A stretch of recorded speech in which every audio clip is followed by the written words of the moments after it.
Coming to you live from Studio 1A in beautiful downtown Tempe. It is the Feel the Love Podcast Hour, hosted by Irma. Take it away, Irma. I am so glad everybody's here. I've got two great people that I admire. I'm going to start with Eleanor. Eleanor, how long have we known each other? Do you have any idea, or does it feel like forever? It feels like about 100 years. I know it's a little bit less than that. Eleanor actually took my class. And do you remember what age you were at when you took my class? When I was young. You were in your 70s, I right? was in my 70s. You were in your 70s. I was about 75 when I came out here. And then and it has aged me. Oh, no, you look beautiful. And you took the class, but you didn't have a car, and you took the bus to get to my class, right? I've always bussed. Okay, I'm a bus person. She's a bus person. And we formed a friendship. And I got a free ride home. And she got a free ride home, Wow. exactly. And it was a win-win situation because she kept coming to my classes. And then something got in the way of her taking my classes. What was that? It's called work, right? No, I think it was old age. Old age. I But could get down, but then I couldn't get back up. Maybe it was the heart attack that you had. yes. Yes. Yes. At the end of 2014. That little thing that happened. Yeah, that little Quadruple I said- bypass surgery you had to have. Quadruple. I said, And- no. As they were wheeling me in, I'm saying, no, this is not real. This is not happening. I'm going out of here. So when you had that, I went and saw you, and you also had an accident at work where That you was- fell off. That was ladder. prior to the heart attack. And we went and saw you with that rehab, and you kept telling me, I got to get the hell out of here. This is not for me. I'm seeing all these old people, and I don't belong. Now, where did you work at when you had this accident? Walgreens. And I how worked long for did you work Walgreens there? Altogether, 18 years. And at what age did you retire from Walgreens? With tears in my eyes, about 83. 83 years old. I mean, this is a fantastic example. And once we were giving each other rides, then we formed a friendship. Yes. And we realized we had a lot in common. Spontaneity, spiciness, and the love for life. Yes. So tell me a little bit about yourself. What made you come down to Arizona? My children had a conference with me.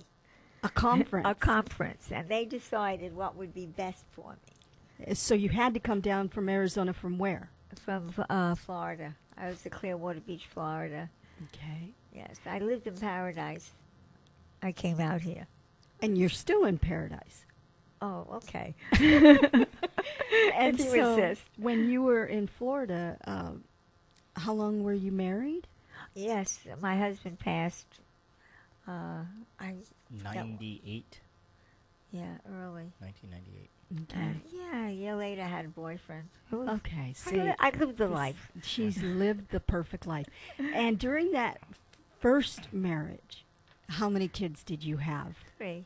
3 kids. Can you tell me a little bit about each one of them? But My oldest was passed away much too early. He was 54, I think. okay. He just didn't take care of himself, so of course I yelled at him. What the hell's the matter with you? Okay. And then next? And then with Kenny, and my baby is Lawrence, who's in Connecticut with his Connecticut. family. Okay. And so when you moved down here, it was decided that you were going to move to Yes, a Arizona. family conference, and they decided that I would be best here. Kenny could give me my own room, and Mhm. Lawrence at that time he had a very small house in the Bronx, and so there was room for me here. And you still go visit your son. I do. And he's no longer in a small house. No, he's in a great big thing. It's called a palace. No, it's called the big house. It is a huge house. It is, but it's all the quite houses beautiful. in that particular area are large, with a lot of grass around it. And when I went out there, I said, "What is the matter with you? What are you doing in this place?" So I know that you're proud of each one of your kids. I am. And the one that's in Connecticut Yes. is a professional plumber. Is that correct? Yes, he has his own plumbing business. And you're very proud of him. I am. He's worked hard. He works very hard. But let's talk about Kenny. If I have to. How was Kenny when he was a child? He was adorable. He was, well, he Oh, still I'm, is. I'm sorry, honey. Here we go. So go ahead, tell He me. was such a good-natured kid, and he loved music. He loved music back. Very early, he had a band, Oh, and it was noise. In fact, one of my neighbors even called the police once because and they the police joined in the band, right? not quite. They Oh, told okay. him to turn it off, Wow. and so he always had What that. kind of band was it? Was it rock? Yeah, of course. Okay. Is well, there any other kind? I don't know. and I've then, been trained and so he went from a band to what? to reality, I think.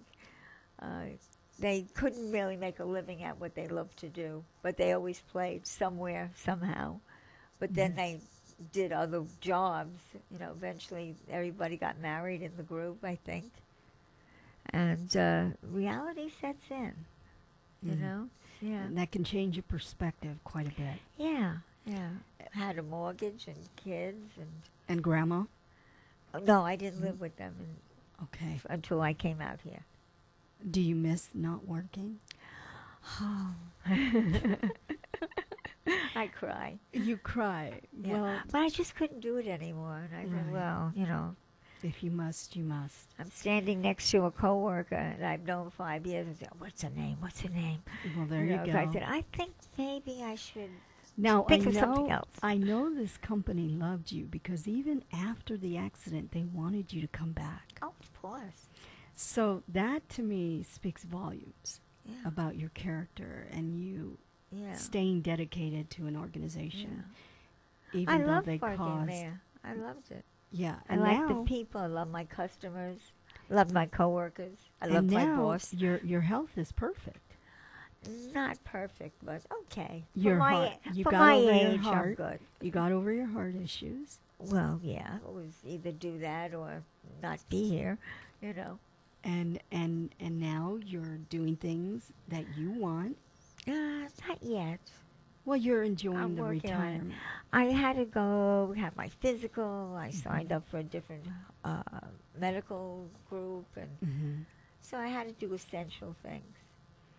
But I'm still glad you're here because I'm we're such surprised great I'm friends. here. Oh, This is I'm good. not. This This is is nice. very, very good. So now we're going to focus on Kenny. Here we go, Kenny. I want to know what led you to Spotlight Theater and what led to the name, Okay. and how long ago this journey began. Okay. So, back in 2004, my oldest daughter was into theater, and we lived in the West Valley, and there was only one really big youth theater in the West Valley. It was Theater Works had a program called Wonder Works, and they at the time they were at the Lake Isle Club in Sun City. They weren't where they are now, and they needed to raise money to get into the Performing Arts Center, the Peoria Performing Arts Center. So they rechanged a whole bunch of the way they raised money and got donations and stuff. So they canceled the WonderWorks program. And so then all those kids didn't have a place to go do theater. And so we went to Grease Paint a few times, and it was wonderful. But it's a far drive. If people in the East Valley, you guys know, getting over to the West Valley is a pain. So a bunch of us parents got together. We decided we were going to start our own theater. And we got the lady that ran the WonderWorks program. Her name was Debbie Johnson, wonderful woman, ran it for years. We got together with her, and we decided to put on a show. And we put on the show, The Best Christmas Pageant Ever, December 2004, and we got a lot of kids were interested. A lot of kids came down to it, so we decided to do another one, and then we decided to do another one, and eventually it really started to snowball, and we saw that we were like helping kids and helping families and giving them a place to get away from the TV, and also was helping my kids out. My kids had a place to go and perform, and at the time, now my background is a musician, but me and my wife have always loved theater. I grew up in New York, so we used to go to Broadway shows all the time, go to see shows all the time, and we loved theater. But my background was music.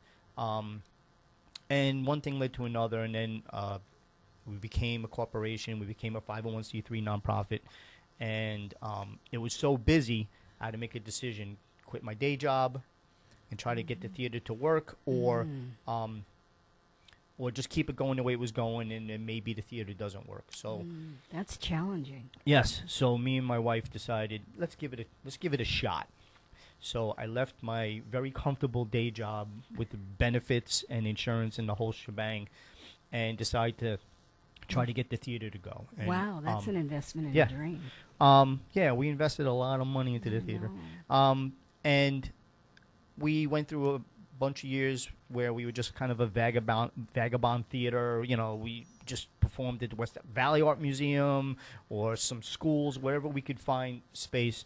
And eventually we ended up in the home that we are now, which is at 43rd Avenue, just north of Peoria Avenue in Glendale.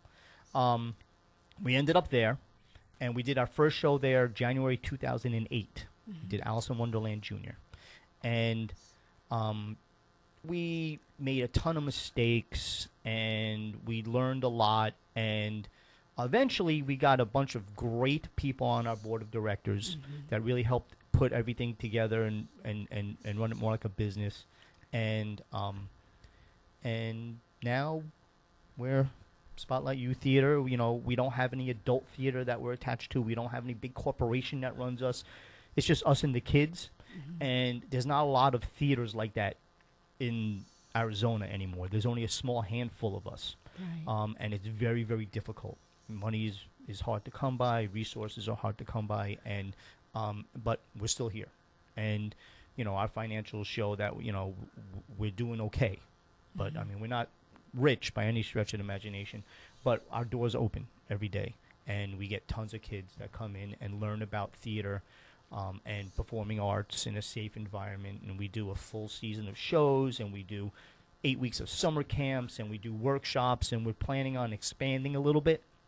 So anyway, so we have this great bunch of board of directors that strongly believe in our mission, and we just go at it every day, you know, and you know, I mean. So I want to talk about your talented wife. Okay. Yes. She is one of the artistic directors, right? Well, she's a board member, Okay. and she's obviously supported the theater since the very beginning. Without her, there would be no Spotlight Youth Theater. Well, that's a lot to say. Yeah. And right now, she does a lot of volunteer work with the volunteers, and she also is a prop designer. We like to call ourselves properties artisans. And I like it. Yeah. And so she designs props for the shows. But besides that, I mean, the support and the input that she's had has been crucial to where Spotlight Youth Theater is. Well, the last show that I saw was what's on my shirt here. Beat Bugs. The Beat Beat Bugs. Bugs. And I have to tell you that Kenny has evolved in regards to the props, that now he's using media Yep. into the show. And she's very talented in the sense that even though it may be a small space, you really feel like you're involved in the story. Yeah. I just absolutely love that. And the children are so positive, not just the people that are acting, but the people in the background running the lights, running the microphones. And it's just a great teamwork of kids, especially in the hard transition stage, because they're growing from teenagers or to tweens into sometimes a challenging aspect of their lives, but you provide that positive outlet for them to show their emotions, for them to demonstrate their talent. And it's really quite remarkable. Yeah, and it gives a kids a place, a community to feel like they belong. And even if they don't pursue acting as a career, these kids learn a ton of life lessons Yes. doing theater. And like you mentioned, we have kids that do lights and sound and help with hair and makeup and help assist on costume design and do stage managing and deck managers. They're all kids, 11, 12, 13-year-olds. and they love it. They work hard. They work really hard. They want to do a great job, and it's giving them. There's a work ethic that happens that they don't even know. They think they're just Right. having fun, Right. but they're developing this work ethic and teamwork and discipline and on and on and on that they can use when they're adults going on job interviews, when they're Exactly. managing people. They can use all these different things.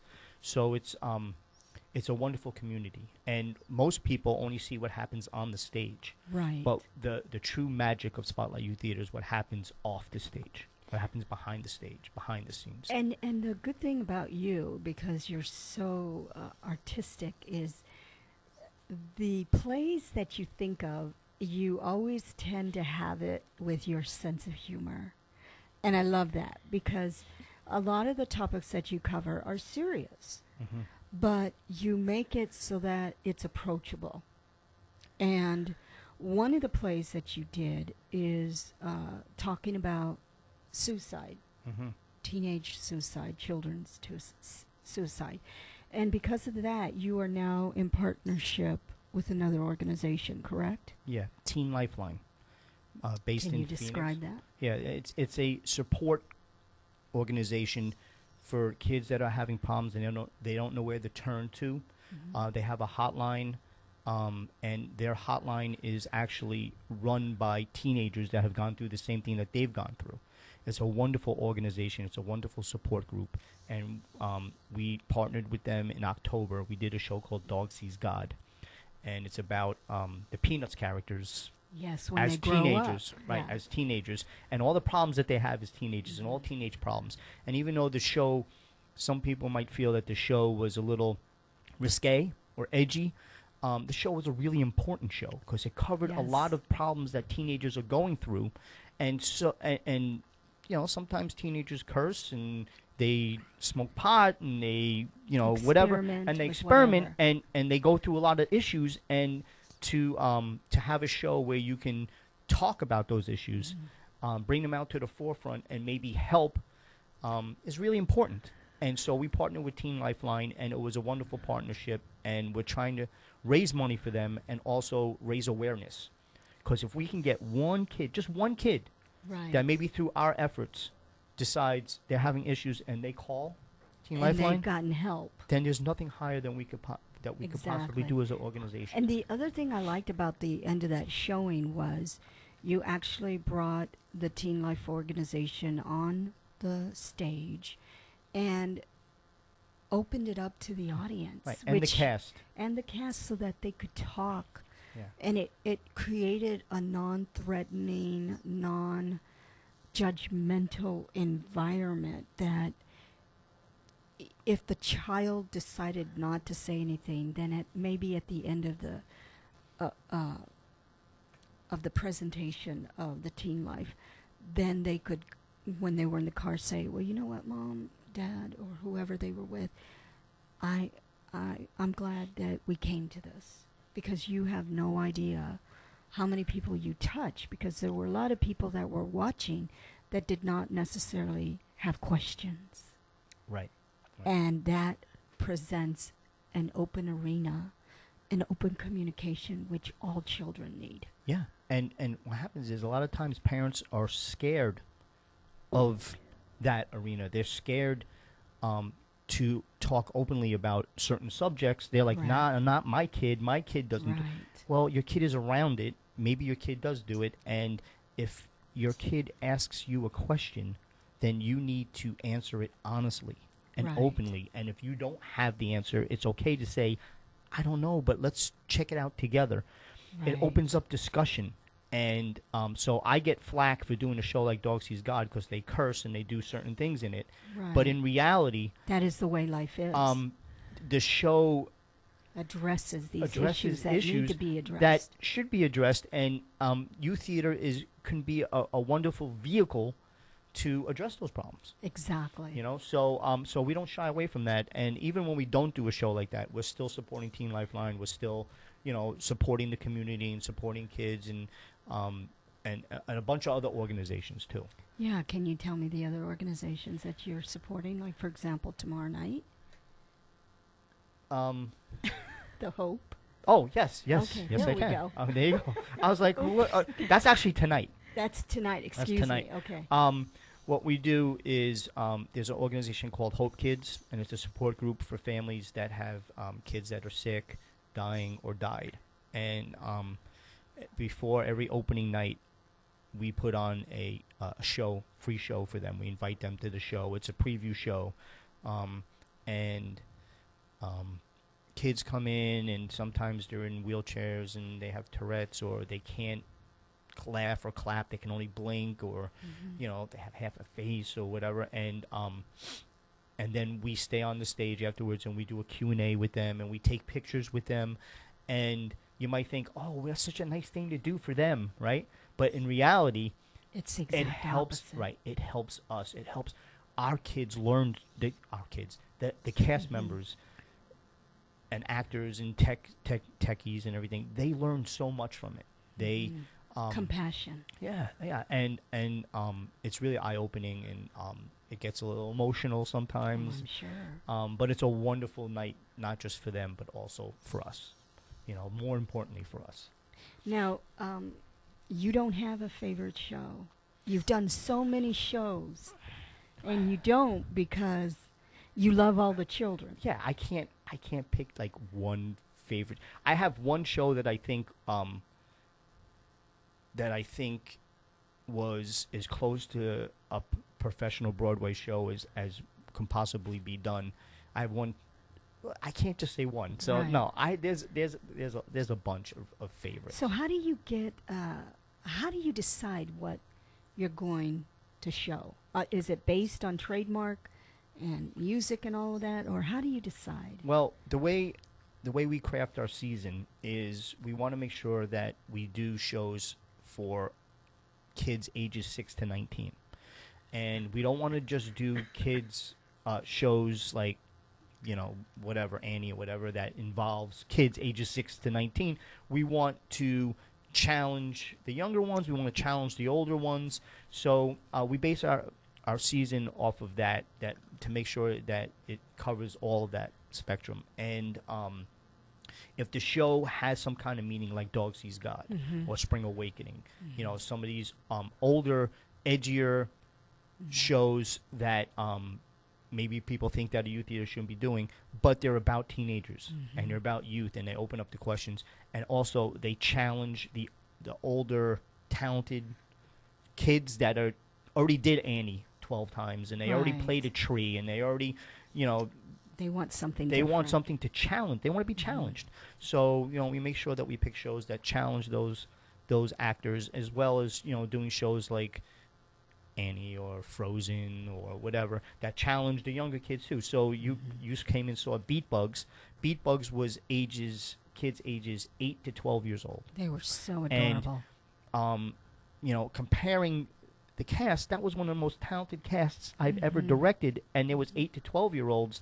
In perspective, obviously they still need to grow, but they were so good and so talented, and it was a show that challenged them. It was a lot of fun. Plus it was 23 kids singing Beatles songs. How bad could it possibly be? Right, and they didn't even know who the Beatles were, probably. No. Now they're all because- Beatle fans. Yes, and their parents were the ones that we're going to have to tell them, you don't know the Beatles? Let me show you what I got. I don't even know if half the parents knew who the Beatles were. Really? So it was a learning process for all those. The grandparents came in; they knew the Beatles. Yeah. So, yeah. And And so, this next show, can you tell me a little bit about the Miracle Worker that Yeah. you're going to be? Right. So what we do is we do mostly musicals, and we do 1 or 2 non-musicals every season. So this show, The Miracle Worker, is a very historic show. It's about Helen Keller and Anne Sullivan, her teacher, but it's more about Annie Sullivan than it is about Helen Keller. Believe it or not, it's really it's actually their journey together. But anyway, it's a non-musical, and it's very historic, but also it's funny.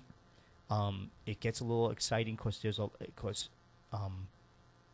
Helen Keller, before she came around, she was, like when she was 8, 9 years old, she was like a wild animal. So there was a lot of slapping and hair pulling, and mind games and stuff that she did. So it's really, really entertaining. And that show opens tomorrow night and runs till May 5th, I think. Yeah, May 5th. Yeah, May the 5th. Right. And then after that show, our last show of the season is Little Shop of Horrors, which is a very popular show, the musical. And yeah. So how do you think of the humor? Because I get it every single time I've gone to a show, and then it's that point that I just stop and say, "That's Kenny." That has nothing to do with the show. That's Kenny, and that's his creativity, and you just weave it in there, which is fantastic. I don't know. It just kind of comes out. I It's guess a gift. Just, yeah. Well, I don't know, but it makes things entertaining. Plus, our theater is very small, so it's a very intimate theater. So when you sit in our audience, you're not sitting so far back you can't see the facial expressions. You can't see. I mean, you can see everything. Right. And so, as directors, not just me, but all the directors at Spotlight, we need to focus and make sure that nobody takes a second off on stage. They're always in character. They're always performing, and they have to, because the audience is so close, and the audience almost feels like they're a part of the show. You get immersed into the show. You're not just watching a show. Like you said before, like with Beat Bugs, it was like 4D. It did. It wasn't like just 3D. It was like Right. 4D, like It you were like involved. was. We tried to do a thing with strawberry smell And to that make it was 4D. the but- strawberries thing was so good, and I was the only one in the audience where my husband kept looking at me and saying, "You need to tone it down because I can't hear the kids singing," Yeah. because I was singing all of the songs every time, and it was just Right. they did such a good job, but it was 4D and. It's very. That's my point. It's just that it's very immersive, and so maybe you come see a show where you've seen it at another theater and it was a giant theater, and you're sitting towards the back, and you don't feel as involved. You don't feel as Right. close, as connected with the characters and connected with the show, and therefore maybe it's not as entertaining. Then you come see it at a smaller theater, and you felt so close and involved with it that it was just there was something different about it. I Right. would never want to change that. As far as the comedy goes, I mean, I don't know. It's, I think you I got don't it know. from Eleanor. yeah, I got it from my mother. She's a riot. She is Thank a you, riot. dear. Without knowing it. So, okay, then let's talk about your 501c. Yeah, we're a 501c3 nonprofit, Okay. which means that every single penny that people spend at the theater, whether it's on concessions, tickets, whatever, mugs, T-shirts, whatever, every single penny goes back into shows and events for the kids. and workshops. And workshops and camps and all that stuff. And that's the way we've always been. And we have a mission, and we're very passionate about our mission, which is very simple. I don't know what word for word, but our mission is simply to give the kids a safe and fun place to learn the performing arts, and hopefully that they grow from it and whatever. But anyway, so that's why us being a 501c3 is really important. And every time we get a donation, it's all tax deductible. There you go. There you go. There you go. Right. So that's but that's the main thing, is that every single penny goes back into the shows and events for the kids. So, but if you could move, you would. Well, I mean, we have a dream. Yeah, tell me about your dream. Yeah, I Let's mean, get it out there. the dream is that we would become more than just a youth theater, that we would become a performing arts center for the youth. So this way, we could have more than one theater. We'd have our main stage, plus a black box, plus rehearsal space, plus individual spaces for private lessons, for music and dance and all that, voice and all that stuff. And then this way we can open up more programs for the kids. We can open up, I'd like to do programs for disabled kids, not for them to come, but for them to be on the stage. Right now we don't have the facility to do it, but okay. I would love to do some maybe 1-2 shows a year that are all in Spanish. Nice. And especially musicals, and get maybe there's a lot of families that don't speak English, so they don't think they're included in the Right. performing arts, but that's not true. Everybody's Right. included. The whole world every kid in the world is welcome. So, maybe that would help invite them. I also would like to do stuff where, have playwright contests. Kids 19 and younger write plays. Yes. We have a contest, and whoever wins the contest, then we do a full-blown production of their show. I'd like to do that every year. Wow. Yeah. But right now we don't have the space for it, and we can't afford. Like, if we were doing a main show and then we can do these other things, then we could afford to do it all. Right. But right now we can't take time off from doing Miracle Worker or Little Shop Right. to, do a show for young playwrights that it's not really going to make any money. Right. It's still a Right. business. The theater of Right. business always gets in the way Right. of business. Do you offer scholarships for the kids? We do. We What we kind have of scholarships? Yeah, we have. Last year, we actually gave college tuition scholarships. We gave out 4 of them. Nice. It was money that was donated to us just for that purpose.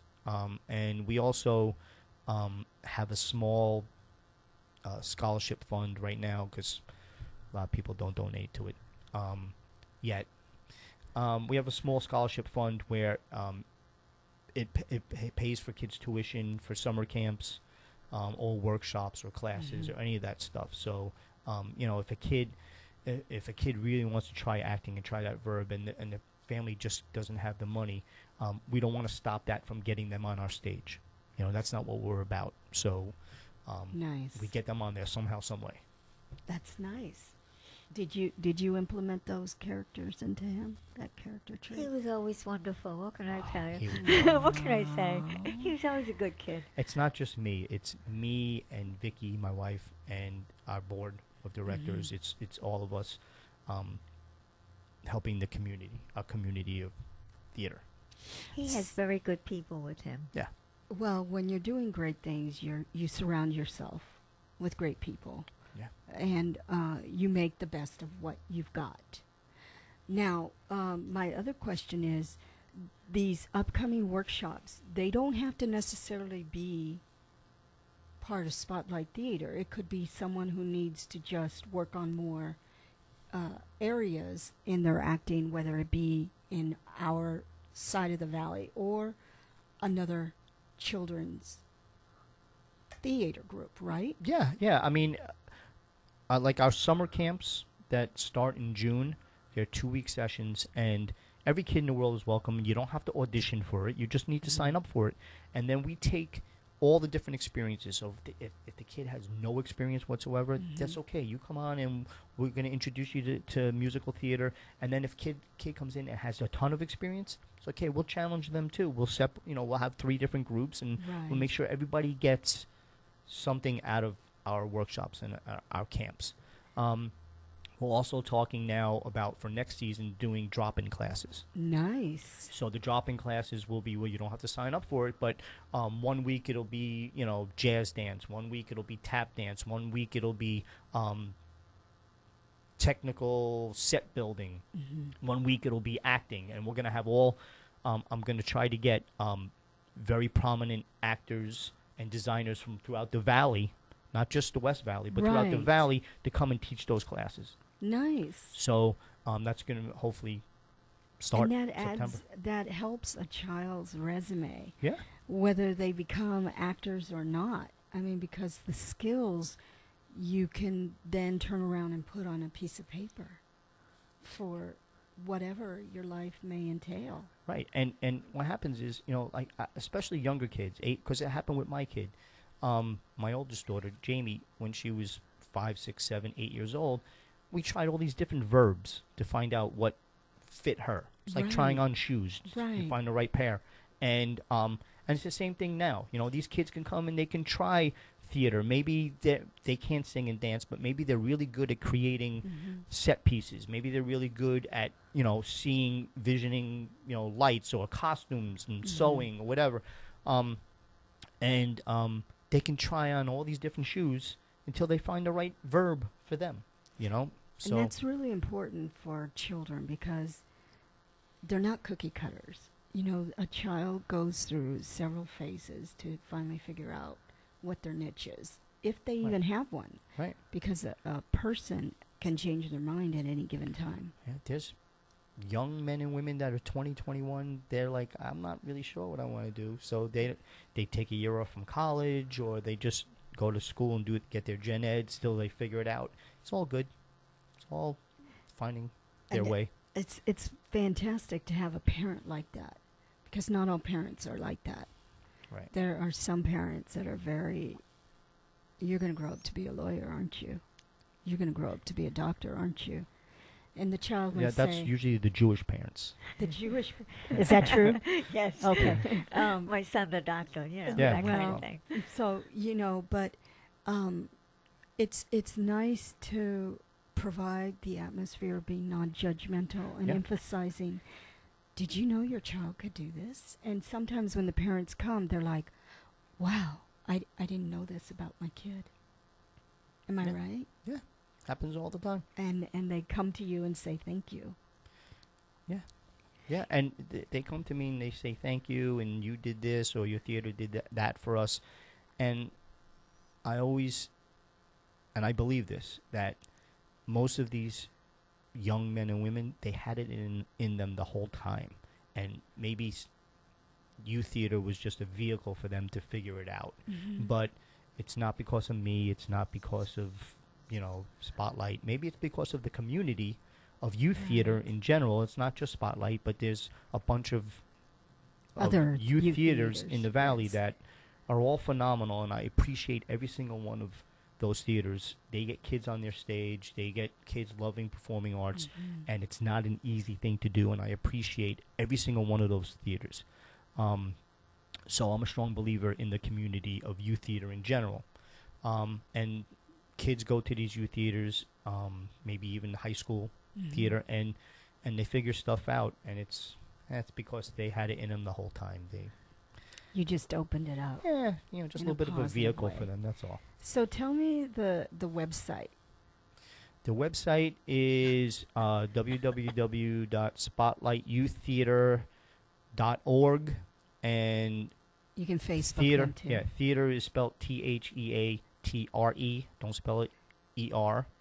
That's um, incorrect. Right, and you can like us on Facebook, and then also we have a newsletter that you can sign up for, and then you could see all, the upcoming events. Because besides doing shows and classes and workshops and camps, we also have events like we have our own award show called the Gobies, and it's really a lot of fun.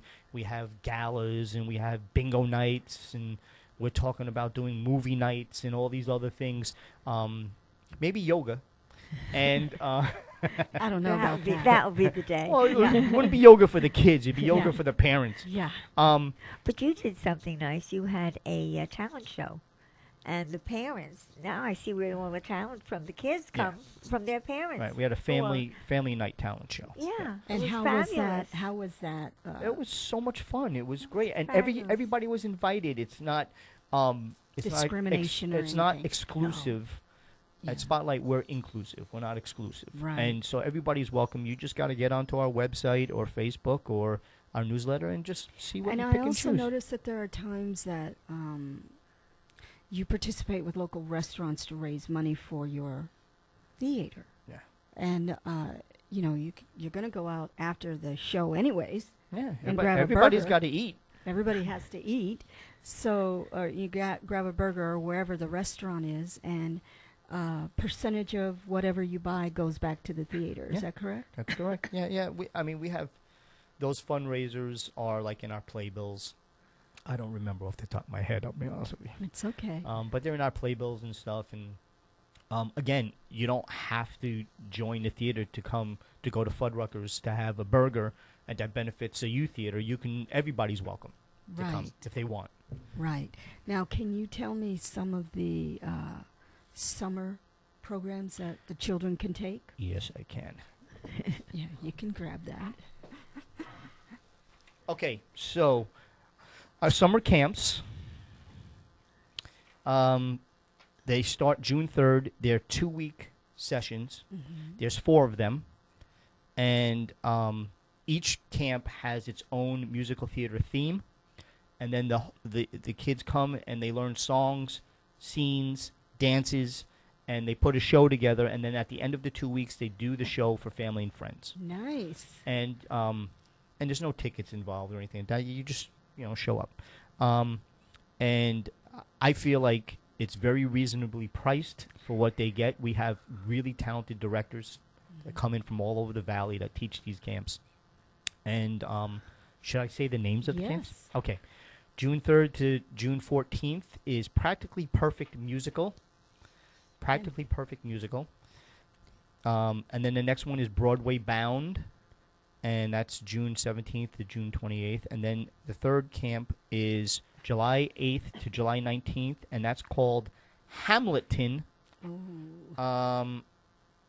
A rap parody. Hamilton, a rap parody. Oh, I bet that one's going to be sold out. It's going to be really a lot of fun. I think it's about a pig named Ham Oh, really? that goes on an adventure, goes on adventures around the world and encounters ghosts, a mean uncle, lovable sisters, heroic friends, and many others. And they do it to rap songs. Nice. And it says, "Come to the theater where it happens." Nice. And then the last camp, July 22nd to August 2nd, is Seuss on the Loose. And you can go to the website and check those out. And thank you very much for letting me say all those things. Oh, no problem. So, how has it been to see all these wonderful shows? It's just a thrill. I just love everything he does. Oh, I'm sorry. Everything that everybody does. Right. But everybody works hard. Yes, they do. Yeah, and when I go, And I love that she stays awake for the shows. she That's does. also a It's not plus. easy, not easy. No, that's not easy, and it's a plus. So Well, it's thank you. kind of hard with all of the music because you don't have sleeping music ever, and it's just amazing how you get to see the benefit of all of your hard work raising this gifted child. He wasn't hard work. His brother was hard work. His His baby brother. Kenny was always the best. Oops. Oops. Well, there you go. Yeah. That's a good plug. And so, with the board of directors, do they determine what's in and what's out? As far as shows, Yeah. well, I'm the artistic director of the theater, so basically, I set the programs and the shows and the workshops and classes, but the board members have a big part in the discussion. It's not something that's exclusive just to me. We talk about the shows and we talk about the programs and where the direction that we want the theater to go in. And they make suggestions, and we yell and scream about things, and we argue, and I gotta get on a soapbox and talk. But they're a big part of The decision. the making. decisions and the productions and all that stuff. And my other question was, what about the music? How do you determine the pieces of music that are going to be put into it? Is it just based on the artistic? Well, it depends on the show. Okay. Now, for instance, The Miracle Worker, even though it's a non-musical, there is music involved in the show, and the music is all original music written by Katie Sample and Bobby Sample. Bobby Sample's the director of the show, Nice. and his daughter is Katie Sample, and she's an ASU graduate for music. And so they wrote all the music for the show and recorded it, and we use that music, which we've done many times. Okay. And if it's a musical, then depending on the show, like the Beat Bugs came with tracks. Came with all the songs, came with tracks that we were able to use, and the kids were able to learn from, which is a giant benefit. And then there's shows like we did Bloody Bloody Andrew Jackson or 13, where it's a musical and it has music, has a score and orchestration, and then we have a live band that we squeeze onto the stage. And you were in one of the live bands, weren't you? Yeah, I played a couple of times. Like I said, my background is music, so I played the drums for a couple of things. It was really a lot of fun, I have to admit. And in the Beat Bugs, you did have a small part. Mm-hmm. I laughed hysterically. Yeah, It was fantastic. my shoulders are just starting to heal right now. Because he actually did some break dancing. Yeah, well, that's what you want to call it. Yeah. So And- in the Beat Bugs, there is a character called Joe Cockroach, and It's just a goof on Joe Cocker, and he sings "A Little Help from My Friends." So I just imitated Joe Cocker and I made fun of Joe Cocker a Oh, little it was bit. beautiful. Yeah, I just it was a lot of fun. absolutely loved it. And here's the thing. The kids loved it. The kids on stage that were in the show, they had a blast when I was Right. doing all that stuff. And so to me, that was the most important thing, that the kids in the cast had a great time with me doing that. So that's the only thing that kept me going. Otherwise, you wouldn't I have done wouldn't have done it. it. But you've also played the drums in some of the shows. Yeah. So is it just drums that you play, or also? Well, everything else? I wrote the music for a show. Okay. We did Cinderella, a rock and roll fairy tale, a long time ago. If I have to pick my favorite show, I'm going to say that's my favorite show. Okay, there we go. I Cinderella, finally got it out of A him. rock and roll fairy I tale. finally got it out of him. Finally. Yeah. I wrote all the music for that, and I played all the instruments on the track for Nice. that. I had some help with some guitar players. I can't play lead guitar or anything. Mhm. But that, yeah, I did that. That was a lot of fun. That was a lot of work. I'm so glad that's over. Yeah. So, but mostly the drums. Like drums were like my main instrument growing up. Mhm. So And you have had some guitar players and people that are musically inclined be part of the show. yeah. So it's live. Yeah. It's not just track. No, that's what I'm saying. Like 13, the musical, and Bloody Bloody Andrew Jackson, which was this season. Those are all live bands. Those And are live bands. So if you were asleep, he woke you up. Yeah. Well, I don't sleep in his Yeah. theater. And we're the only ones that, he'll come out and he'll say, "Hi, I'm Kenny." And then we're screaming in the background, "We love you, Kenny. Yeah. We love you, Kenny." And then he turns around and says, "Thanks, Mom." Yeah. So, well, I do thank you for taking the time to let us see the great gifts that you offer for the community and for your mother, Yes. Very Very because thankful. she's very, very awesome in And her I'm own way. proud of my children. And that's what's important, Yeah. And I consider my daughters-in-law my children, too. Well, Yeah, yeah, because yeah. they're part of the family. Yeah, And they give back to you, too, yeah, because of your beautiful great-grandchildren, right? yeah. And I one ha- of your children are actually doing very well in New York, right? Yeah, my oldest daughter, who's now going on 26. No. Yeah. She lives in Queens, in New York, and She she's lives been out in there a for- neighborhood where I used to have girlfriends. Yeah. And everything comes around. Isn't that and amazing? she's loving it, and she's working hard, and became a New Yorker really quickly. She was actually born in the Bronx, so she was kind of a and New you Yorker go anyway. out and support her by seeing her shows. Every show that she's in. That is fantastic. Yeah. And have you seen her? No, I don't go to New York. Yeah. I'm raking in the airline miles right now. Because Well, you've got to support your children, no matter pretty what soon I'm they going to do. get a free tote bag or something. There you go. from the There airline. you go. But I do appreciate you, both of you, coming. And remember, you can Facebook Spotlight Theater, and then you can follow them around. Yeah. And also visit their website. And remember to be kind to one another.